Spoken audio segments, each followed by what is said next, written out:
welcome to Church on the Go. I'm Sammy. And I'm Miles, and we'll be your host for today.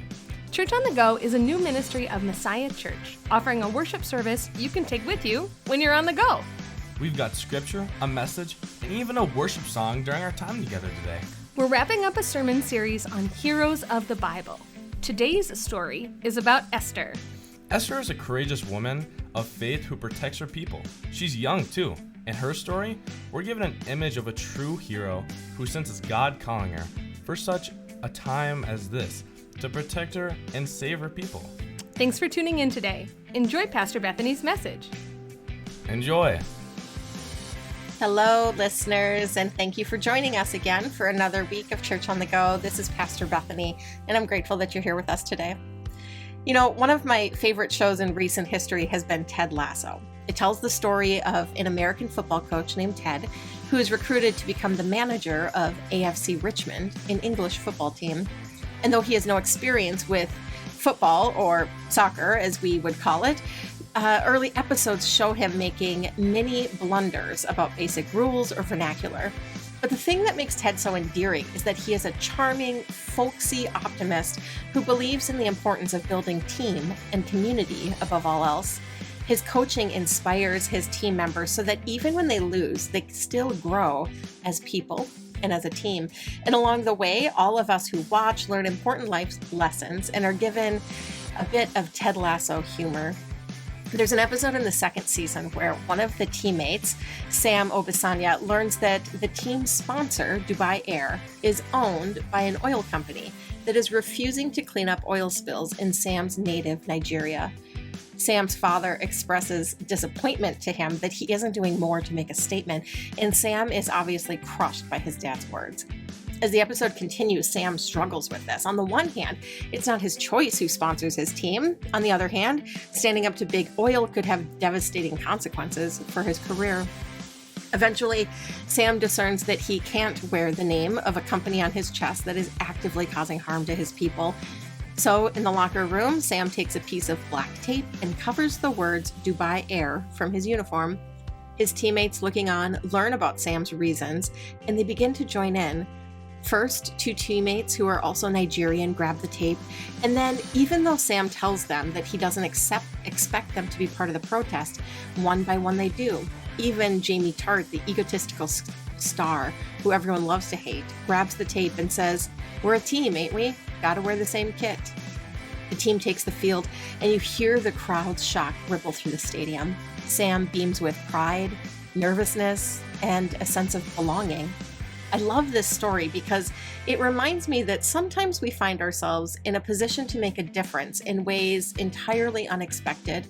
Ted is an American football coach who didn't know a thing about soccer.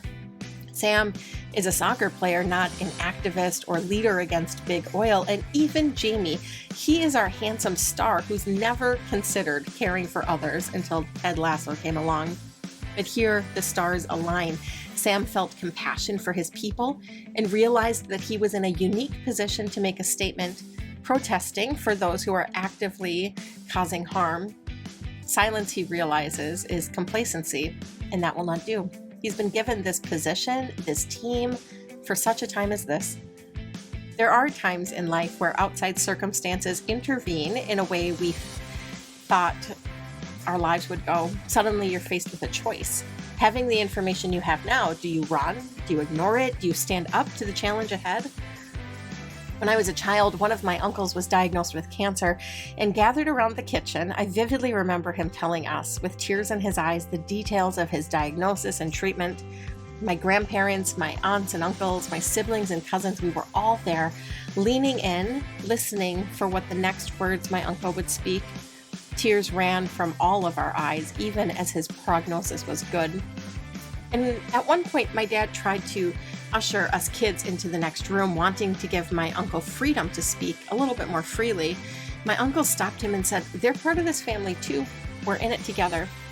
Now, it wouldn't have been wrong for adults to want this space to process without kids, but including us, it signaled to me as a child that we belonged and that this was our fight too. Whatever happened next happened to us, and all of us as a family were in it together. We were family for such a time as this. Can you think of other times in your life where life happened and a choice was presented to you? Did you stay quiet?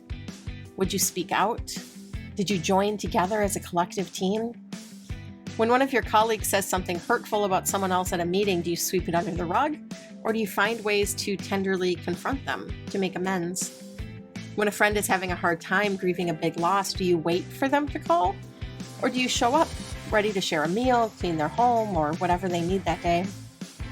Sometimes making this call is easy. We can see a clear path of what is the next right thing to do, and we have the ability and confidence to tackle it. Other times it isn't so clear-cut. We might not be certain of what the right next thing is because so much of our life is this gray area, or we might not feel confident that we have the right gifts or skills or abilities to do that. Or maybe we are nervous of the implications of our own life and safety. What do we do then? Let's look to the story of Esther.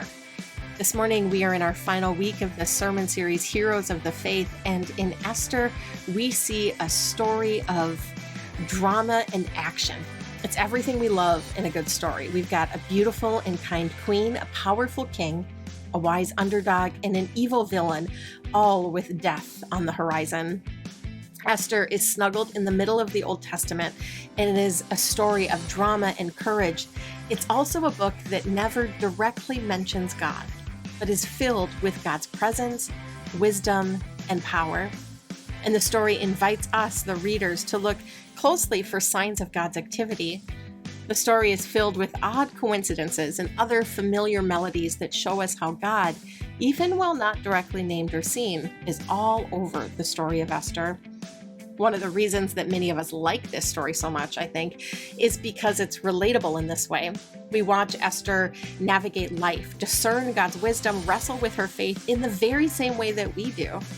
Instead of hearing God speak through a burning bush or miracles or this booming voice from heaven, God is at work in the people around Esther, stirring and encouraging her to trust God. Let's set the scene a bit for the passage we're tackling today. The story takes place in modern-day Iran, nearly 500 years before the birth of Christ and about 100 years after the Babylonian exile. Mordecai and his niece Esther are among the Jews that have chosen to stay in this area after the exile has finished. They found something that many of us have learned, that God and home can be found anywhere. Esther, we have learned, is an orphan who has been raised by Mordecai, and they are faithful Jews who are kind, compassionate, and trustworthy. In the first chapters of the book of Esther, we learn that the king is in need of a new queen. He arranges a sort of bachelor-style contest to find his new wife, and our beautiful, compassionate, and noticeable Esther was given the crown. But for reasons not entirely known to us, Esther and Mordecai have kept her Jewish ancestry a secret. As the story progresses, we learn this was a wise choice, because here enters Haman, the evil right hand to the king. And after Haman and Mordecai get into a disagreement, Haman overreacts by devising a plan to eradicate all Jewish people from the kingdom. Getting rid of Mordecai was not enough. And so, using the king as a puppet and taking advantage of the king's trust, Haman puts his plan into action, and a decree goes out that all Jewish people should be killed. Mordecai sends word to Esther and pleads with her to intervene. Certainly she must be able to do something. They make a plan for Esther to reveal her Jewish identity to the king and ask him to reverse the decree. But doing so will put her life in danger. She's not allowed to simply approach the king without being summoned, and there could be deadly consequences. Listen now to Mordecai's response. This is from the book of Esther, chapter 14. We're starting in verse 13. Mordecai told them to reply to Esther, "Do not think that in the king's palace you will escape any more than all the other Jews. For if you keep silence at such a time as this, relief and deliverance will rise for the Jews from another quarter, but you and your father's family will perish. And who knows, perhaps you have come to royal dignity for just such a time as this." Mordecai is saying to Esther, being queen will not save you even if you do nothing. But also that even if Esther is silent, Mordecai believes that God will find another way and the Jewish people will be saved. "Still," says Mordecai, "who knows? Maybe it is you, Esther. Maybe you have been made queen for such a time as this." This gives Esther courage. Like many other people of faith, God has set an invitation before Esther to follow God's guidance, to trust in God's presence, and to act for the redemption of God's people. Like many other heroes of faith, Esther stands with courage and trust, even in the face of destruction. Yes, she will go. If I perish, she says. It reminds me again of that scene in Ted Lasso where Jamie Tart says, "We're a team, ain't we? We gotta wear the same kit." Esther has agreed to speak to the king, but is gathering her team at that very moment. She asks Mordecai to bring together all the Jews in their community, inviting them to fast for 3 days. She knows that she needs her people behind her if she's going to move forward with this plan.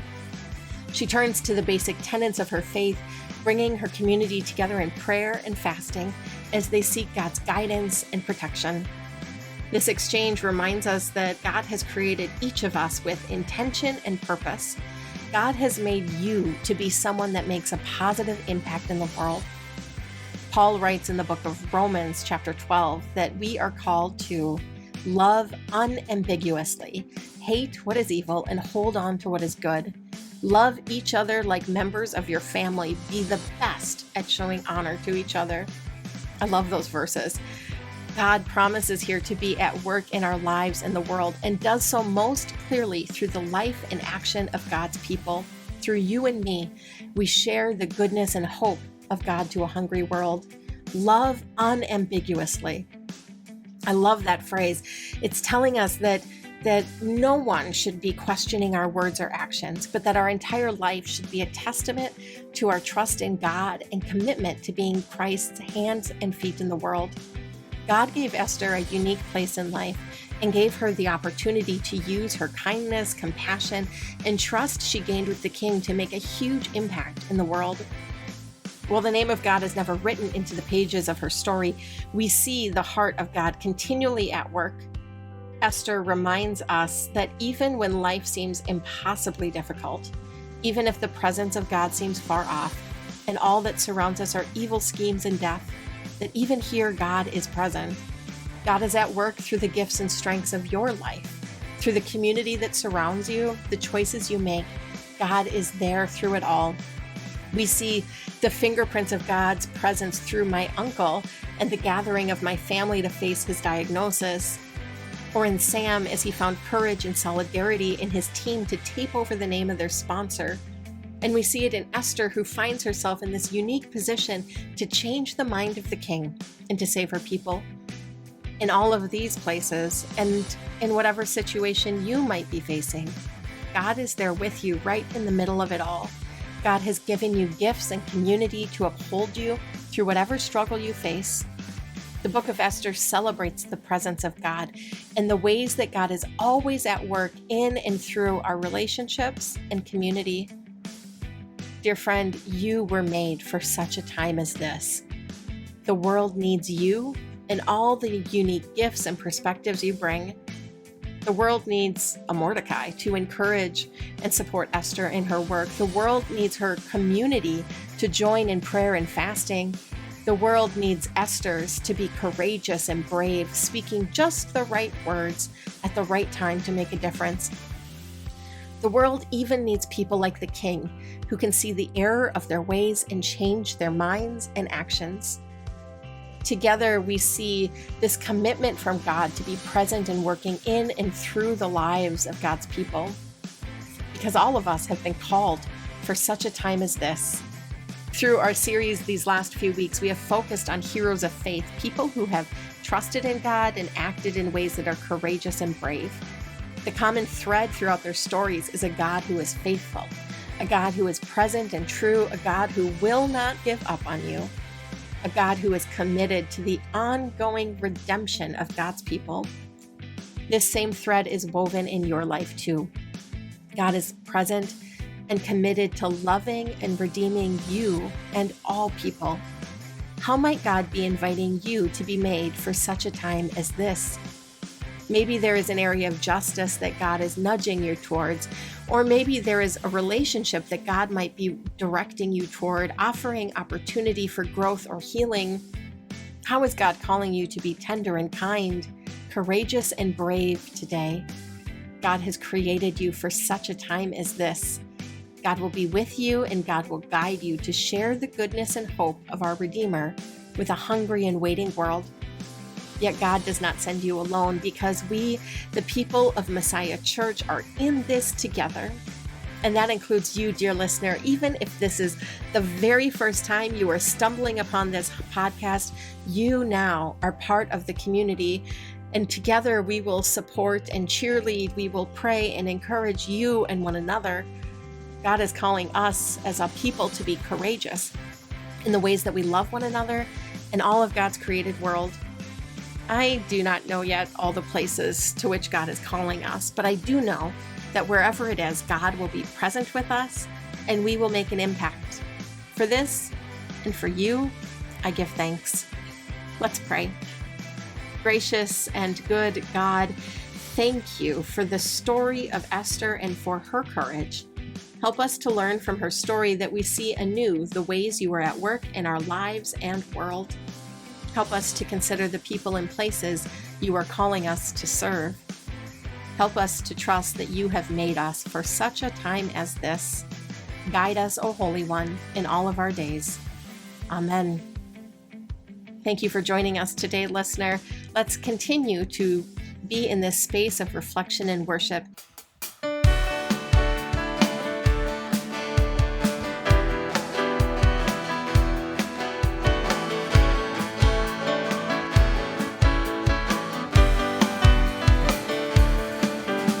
Such a time as this, for such a time as this, we've been summoned here by God, for such a time as this.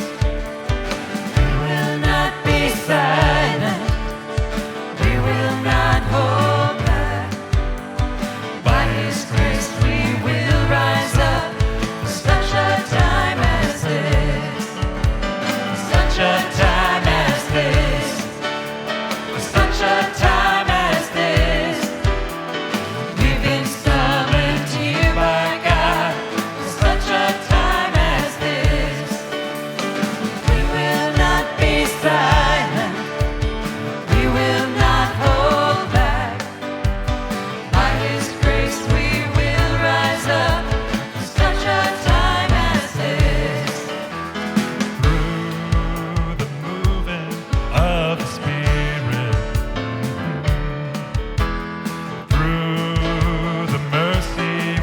Deserve. Oh yeah. We've been rescued from apathy to live legacy of Christ in this world.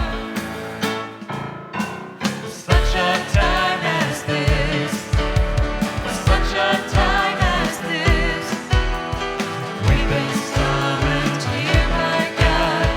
Such a time as this, we will not be silent, we will not hold back. By His grace we will rise up for such a time as this.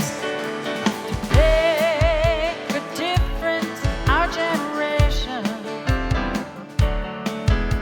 advance His kingdom on every side. Write history through our intercession. See thousands and thousands come to Christ. Such a time as this, such a time as this, we've been summoned here by God. Such a time as this, we will not be silent, we will not hold back. By His grace we will rise up for such a time as this. By His grace we will rise up for such a time as this. What a great story. Esther truly was a hero. If you'd like to learn more about heroes of the Bible, check out the previous episodes of the podcast to learn about Rahab, Lydia, and Deborah. Next week, we start a sermon series about the importance of living out our faith through acts of service. And I'll be preaching. I'm going to share about our youth missions like Storm Camp and our YouthWorks mission trip. Hey, that sounds great. I hope so. Tune in next week to learn more about what it means to serve Jesus by serving others. Until then, have a great week. To learn more about Messiah Church, visit messiahchurch.org or find us on YouTube, Instagram, or Facebook with the handle @MessiahChurchMN.